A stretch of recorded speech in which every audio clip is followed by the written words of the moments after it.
about my yurt time. For anyone that's interested in knowing more about what on earth do you do with yourself for a month in a yurt on your own? You know, what do you do with your practice? What do you leave behind? What do you take away? Because I'm aware some people here might not be interested in that, and other people will be interested in that. So perhaps I'll talk to Shannon about setting up a question and answer in an evening again, so that it works for the people in North America. Yeah, is there any interest in that? Thumbs up from a few people. Okay, yeah, I think that's what I'll do while it's fresh. It would be good for me as well to remind myself that I did actually do that thing. And I'll come back to your question, Ed, maybe in a moment to think about it. Wendy, too hot for me here in Ireland. I have fond memories of cold and rain. Should remind you of that in the middle of winter. Hanneke, good evening to all from Nijmegen, Netherlands. Wendy, would love that hour of Q&A. Ollie, great idea. That would be great. Great idea. Okay, good. So I'll set that up in the next couple of weeks. Probably 7 p.m. again, you know, that seems to be a good time. Julie, hi from Halifax. It's very hot here. Yeah. Okay, so I'll not look at the chat anymore, but I'm just as a little teaser for this other session I'll do. Let me see if I can answer Ed's question. Was there something we left there?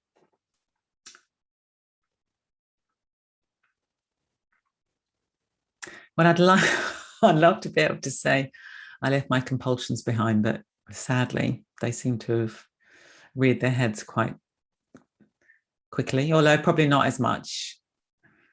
Probably not as much. I think I left behind, how do I say this? I'm finding it painful when I go back into some of my old habits, which means that some new habit is calling for attention. Because I've just got so much to do now. I've come back. You know, I've been away and all my emails have backed up and lots of people want to have contact, and I just don't want to go back into being strained. So I'm trying to figure, well, actually, I'm just not answering the emails. That seems to be one solution. Just to let them languish, and if anyone really wants anything, they'll write again. But there's still a sort of slight stress around that. So, but maybe there's just a bit more momentum towards having a more spacious life, because the sort of strain is more painful. So that's quite good. Does that make sense? You know, it's a bit like the strain of how I used to be. Now that it's starting to rear its head, I think, oh, I really don't want to be like that, because I've tasted something different, tasted something more spacious. Something new I left with, going outside after sunset, looking at the sky when it's still light, but and the bats are just starting up and the birds are just quietening down, and spending time just being in the garden at that. It's a very, very gorgeous time of day, I discovered. Sort of around sunset, but just after the sun's gone down and dusk, is sort of that extraordinary sort of magical time where day becomes night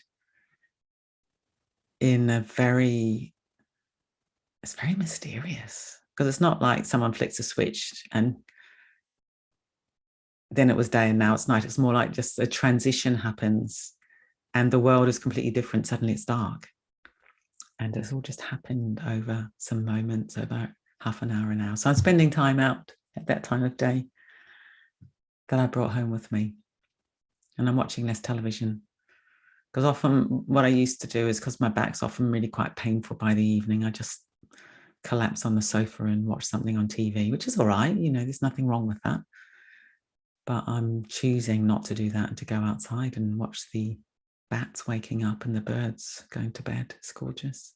So that's what I brought home with me, Ed. Appreciation of that time of day, amongst other things. But yeah, so I'll talk to Shannon and we'll get that booked in soon. And Michelle's calling it liminal space. Yeah, that's gorgeous. It's a liminal. I think it is a liminal space. it's just so mysterious how, you know, you're in the blazing heat of the day, and then a few hours later you're in the mysterious darkness of night, and there's just been some transition that's happened moment by moment by moment, and the world is completely different. I love that. Okay, good. So I'll talk to Shannon tomorrow so we can get something in lined up very soon before I completely forget. Well, I won't completely forget, but I'd like to do it while it's still fresh. Okay, so speaking of transitions and change and mystery and how do we navigate these things, in the UK here we are in the midst of another transition, which is our government has decided to just release all mandatory restrictions yesterday, and we are now living in a country with 50,000 COVID cases a day and no restrictions. So that's interesting. It's very, very interesting. It's another, so often during the pandemic, we've had these particular kind of pivot points where we're having to navigate, a transition. And I think in the UK, we're definitely doing that. And I'm sure for those of you who are not in the UK, you will have your version of the pandemic playing out in your country. But I think this one in the UK is interesting because, of course, for some people, it's, yay, I can do what I like. And for other people, it's going to be, wow, the world has become a lot more frightening. The world has become less safe. The world has become more scary. And always it comes back to, well, how do we work with our minds? How do we work with our own internal responses to these external conditions? Because we can't control the external conditions as the COVID-19 virus is showing us so clearly, but we can have some kind of initiative around how we respond. And I would guess that probably quite a lot of us here, there will be some degree of anxiety because a lot of us live with health conditions, which means that if we got COVID, it might be more impactful on our lives, shall we say. And some of us here are older, and of course we're more vulnerable. I include myself in that bracket. Yeah. So we're going to do a practice today of calming and centering, and then caring for one another. Because that's another way to manage these transitions, is rather than seeing others as sort of the scary other that might give me the virus, which from a certain point of view they are, but also we're all just, we are so deeply in the same boat as human beings. We're so deeply in the same boat as human beings living through these times. And the more we can care for one another, and the more we can empathize with all these different responses and just be human and kind, it can just make such a massive difference. Yeah. So I thought we'd do a sort of calming, centering, so that we're building our own courage, our own resilience to be able to meet whatever fear or anxiety or uncertainty is arising. And then this sense of, oh yes, you know, we're all in this together. We're all so similar. We're all dealing with this pandemic, and we've all got minds, we've all got hearts, we've all got emotions.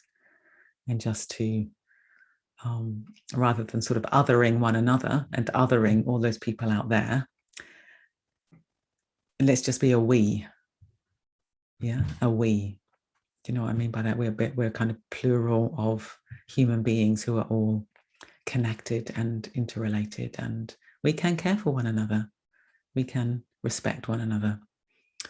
And again, I think here in the UK, because the government's talking about, they want to move from a sort of government mandated management of the pandemic to personal responsibility for how we behave, there's going to be potential for huge amounts of conflict, where, you know, I meet somebody whose idea of personal responsibility is different from mine. I mean, I don't mean literally me, but individuals will start banging into each other.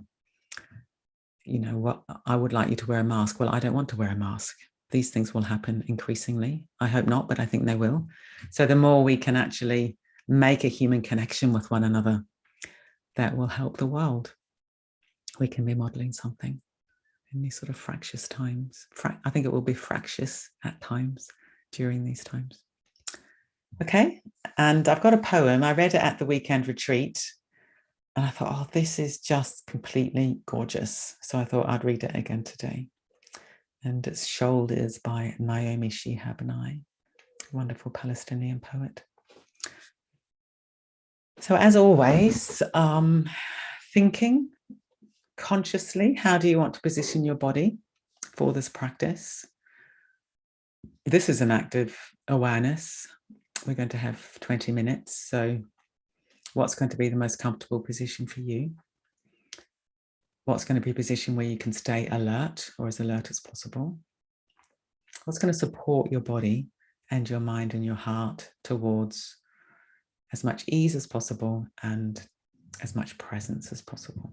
Because so often we just kind of flop, don't we? We just slump into a position and we don't think, yes, here I am, I'm meditating. What's going to be the best position?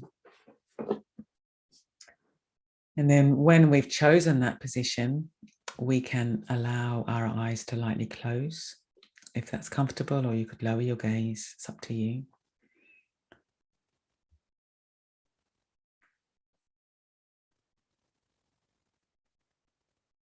And let's begin to drop down into presence. Imagine our energy is draining out of our head all the way down into our buttocks. Sitting on the chair, if we're sitting on a chair, our feet on the floor, or the back of the body if we're lying down.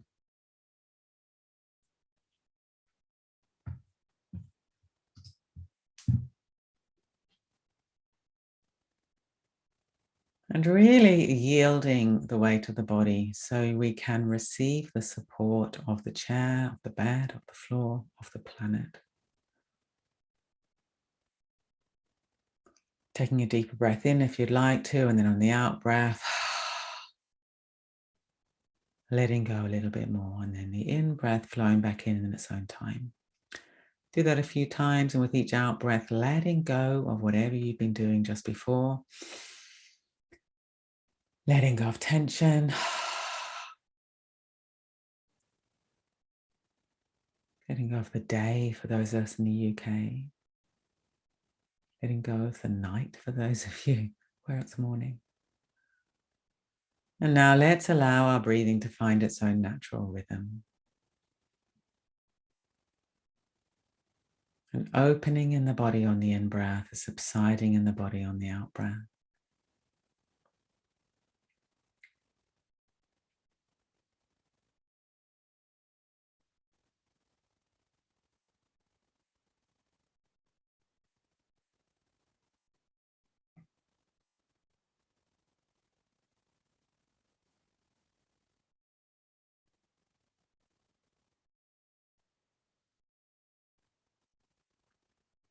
Saying yes to life with the in-breath, vitalizing with the in-breath, and then releasing, letting go with the out-breath. Resting at the heart of that flow, that receiving, vitalizing, releasing, letting go, again and again.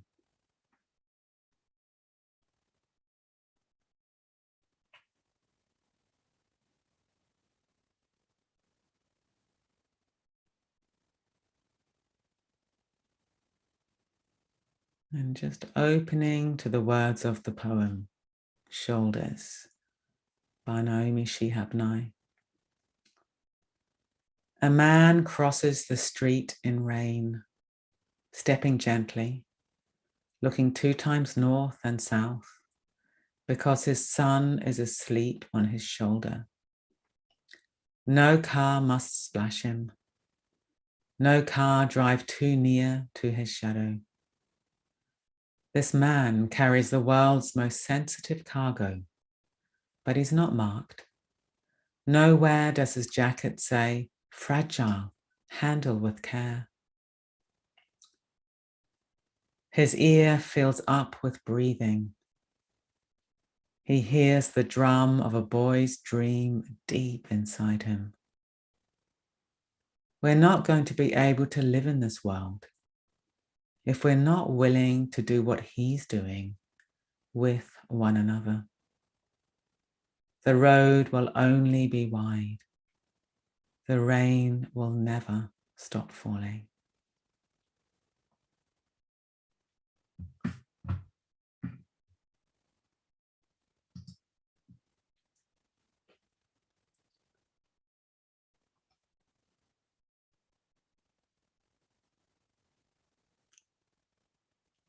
Let's allow our awareness to pour down into our legs and our feet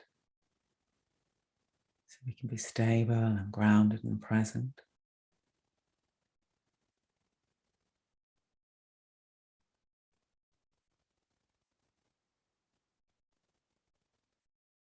Maybe sensations are intense, or maybe sensations are absent. However it is for you, getting a sense of your legs, being fully present to participate in the meditation, full of awareness.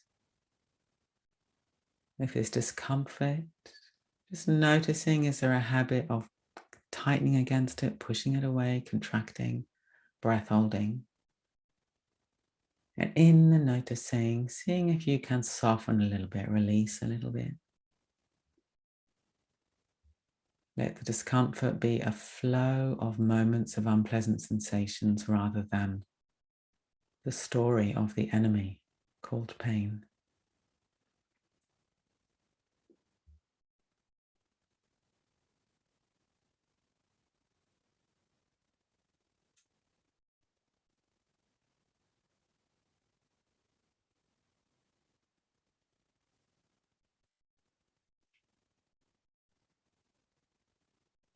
And allowing our awareness to flow up into the torso.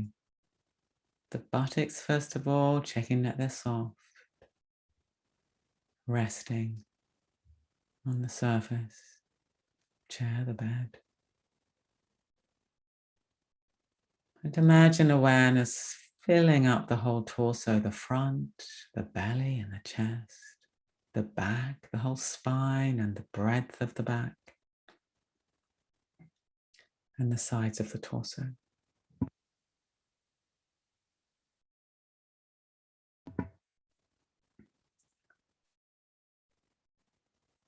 The whole torso expanding a little bit in all directions on the in-breath, subsiding a little bit in all directions on the out-breath.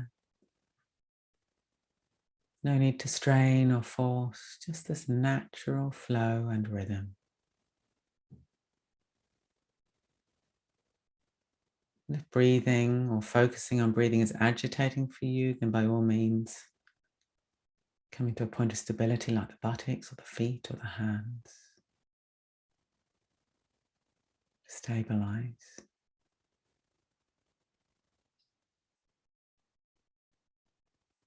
So whether breathing's in the foreground or the background, having the sense of flow, of rhythm. I'm just thinking as I sit here myself, what I was saying before about day becoming night, and then of course it becomes day again. Maybe the in-breath and the out-breath are a bit like that. We have an in-breath and then this mysterious kind of turn with the in-breath. This kind of sighs to an end, turns, and then becomes the out-breath. And then the out-breath sighs to an end, turns, and becomes an in-breath. So beautiful, so mysterious. Feeling this in the whole torso.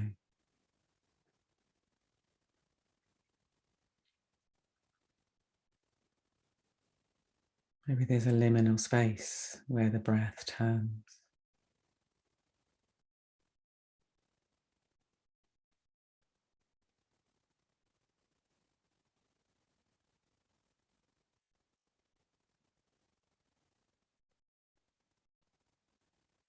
Coming to the shoulders. Seeing if there's any sense of breathing echoing in the shoulders. Completely receptive. As the torso has its rhythm, maybe there's some echo or rocking in the shoulders.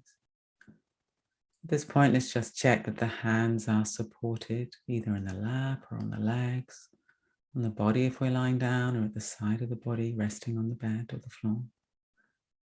The main thing is to have the hands supported somehow or other so the shoulders can release. Shoulders releasing away from the midline of the body.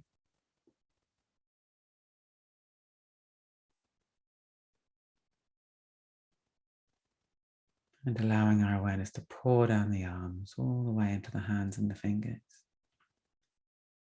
And again, sensations might be strong, sensations might be absent. Seeing if you can connect or engage with your arms and hands as best you can from the inside, splitting off and looking at them from the outside.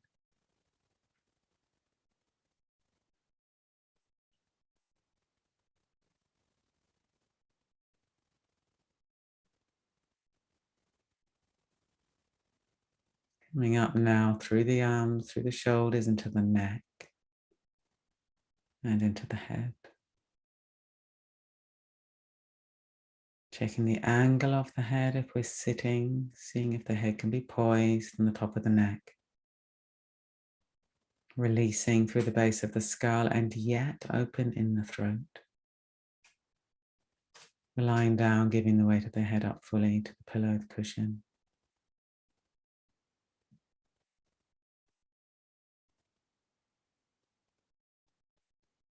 Allowing awareness to inhabit the head as a limb of the body. The head isn't split off from the body, it's part of the body. And allowing awareness to fill the whole face. Soft eyes, soft cheeks, soft nose, soft lips, soft tongue, soft jaw.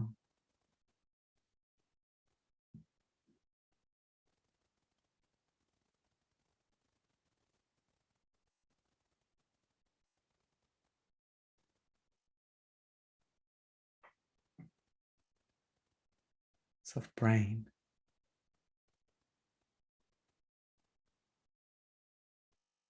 And now let's broaden our awareness throughout the whole body. Maybe getting a sense of breathing expressing itself in some mysterious way in the whole body. Very subtle opening in all directions on the in-breath, kind of condensing in all directions on the out-breath. Effortless. Always checking we're giving the weight of the body up to the surface it's resting on.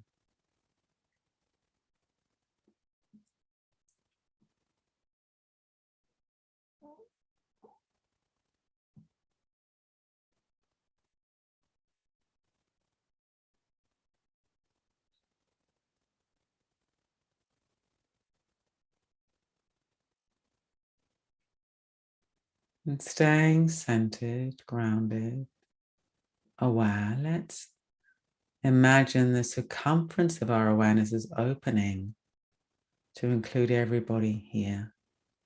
68 of us from many different countries.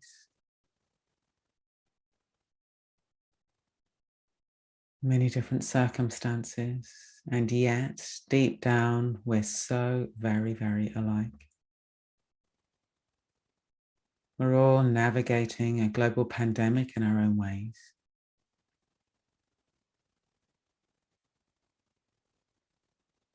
None of us likes to suffer, and we all long to be happy, fulfilled, at peace.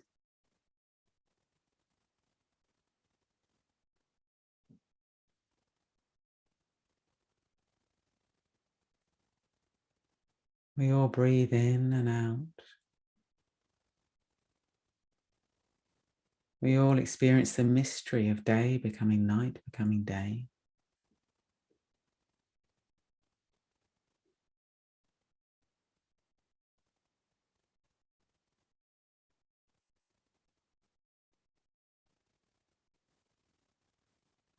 So there's superficial differences, of course, but deep down, there's so many ways we can connect with one another. Let's cultivate sort of intentional understanding, intentional respect and care that some of us here will be prone to anxiety and fear in relation to COVID. Some of us will be gung-ho and blasé about COVID. Some of us will be happy about new freedoms in the UK. Some of us will be distressed by new freedoms in the UK.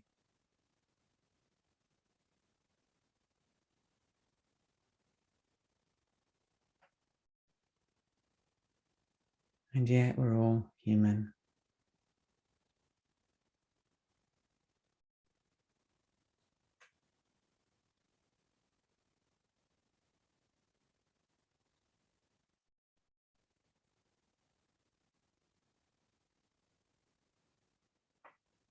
And we're all walking this sort of very narrow, almost tightrope of needing to care for ourselves, protect ourselves, without polarizing with others. Very, very interesting.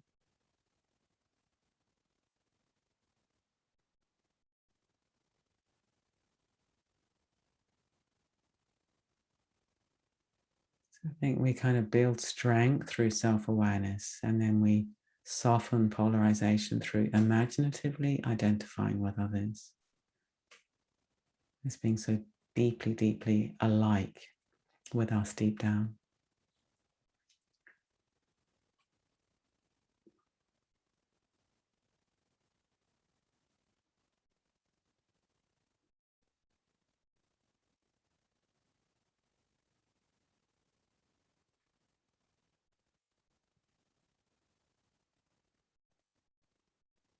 And opening still further in our imagination, if we want to, in ever increasing circles, to include all the humans on the planet, 7 billion of us roughly, all in the same boat.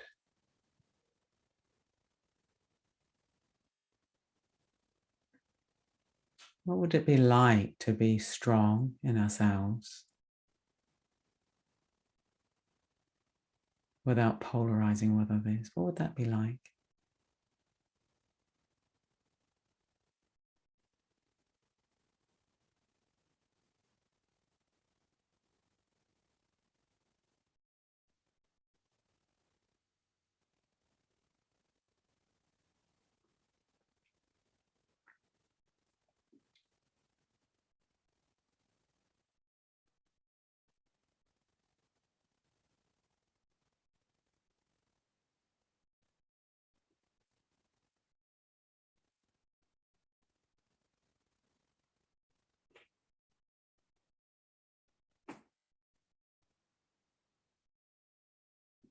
What would it be like to have a kind of innate response to others, like the man carrying the boy on his shoulder across the road?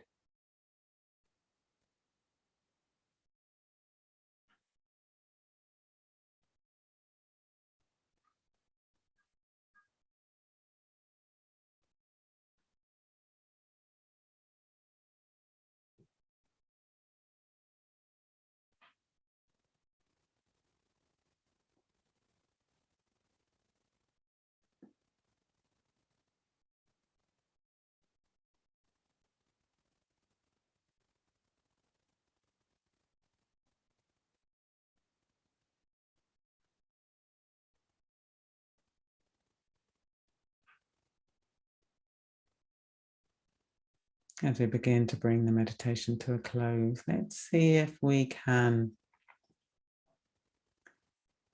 kind of let this quality stay with us.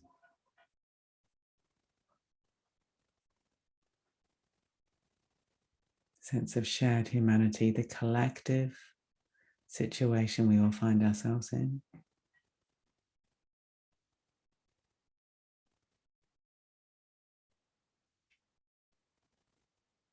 And bringing the weight of the body to the foreground of awareness. Breathing in the body. Gradually allowing our kind of focus on all these other people to drop into the background, and bringing a sense of ourselves to the foreground. The weight, the body, the breathing. The effect of the practice And let's just let go of making any effort for the last minute or so, absorbing the effect of the practice.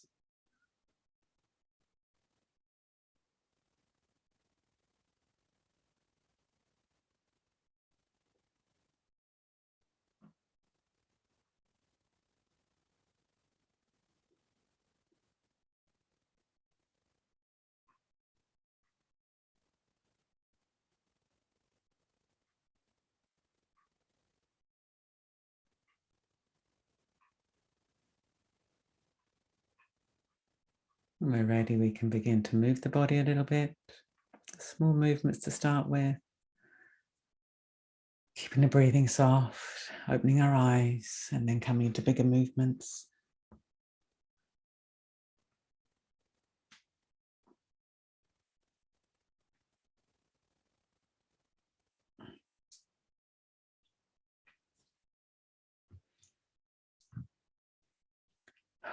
So let's just spend a moment just looking at one another, all these other human beings, or if we can't see the screen, we can take each other in imaginatively. There's 67 of us now. All these other beings.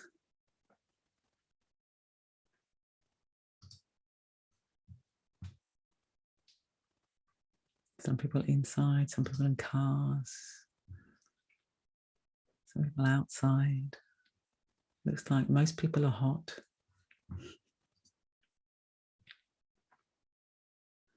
It's a very beautiful thing to spend some time allowing others to kind of swim into our awareness as someone just like me rather than as an object out there. It's very, very important, powerful practice. I think we often do just sort of relate to others as objects rather than as fellow humans.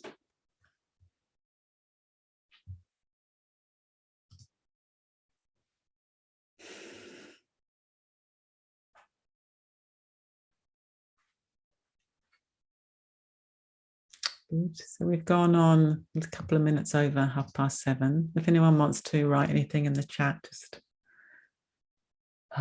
feel welcome. If you want to just head off, then please feel very welcome. And see you next week, same time. And I'll talk to Shannon about setting up this other session for me to talk, or sort of Q&A about my solitary retreat. And you'll find out somehow or other, somebody at Breathworks will send an email out. And hopefully you're all on the community of practice, I hope, which is free to join. And perhaps, Ollie, you could put the link in just in case anybody isn't. And that event that I'll organise with Shannon will be posted on the community of practice. That's nice. Mark said, thank you, Vijamala, for a lovely practice of we-ness. That's really nice. Can you share the poem in the community of practice? Yes, I will. Yeah. So. Mark's saying, have an amazing Disney holiday. And I completely echo that. Have an amazing Disney holiday. And we look forward to hearing about it when you get back.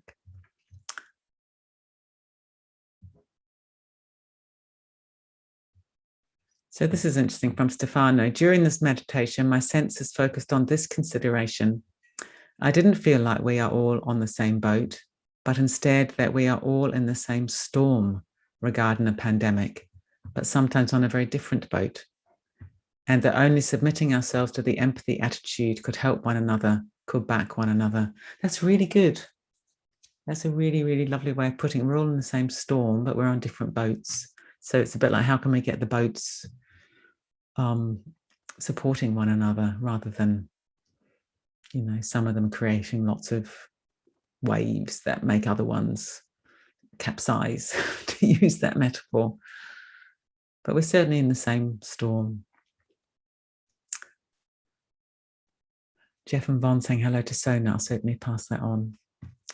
Alan, thanks for a great relaxing time. I feel more happier and calm. Fantastic. Anita and Steph, thank you, Vijamala and everyone. Off to look at bats or the storm rumbling around us. Fantastic. Both of those things will be most captivating.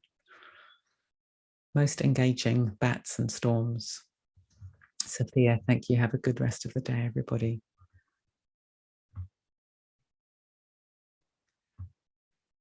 My much needed connection and gentle practice. Fantastic. Good. So yes, I'll post that poem over on the community practice, and let's leave it there. And if you want to unmute and say goodbye to one another, that's always connecting as well. Thank you, Vidyamala. Bye, everybody. Stay well. Bye, everyone. Bye. Bye. Bye. Bye. Bye, everyone. Thank you, Vidyamala. Thank you, Ollie. Bye. Goodbye. Thank you, everybody. Bye. Thank you. Bye-bye. Thank you. Thank you. Thank you. Take care, everyone. Have a good evening.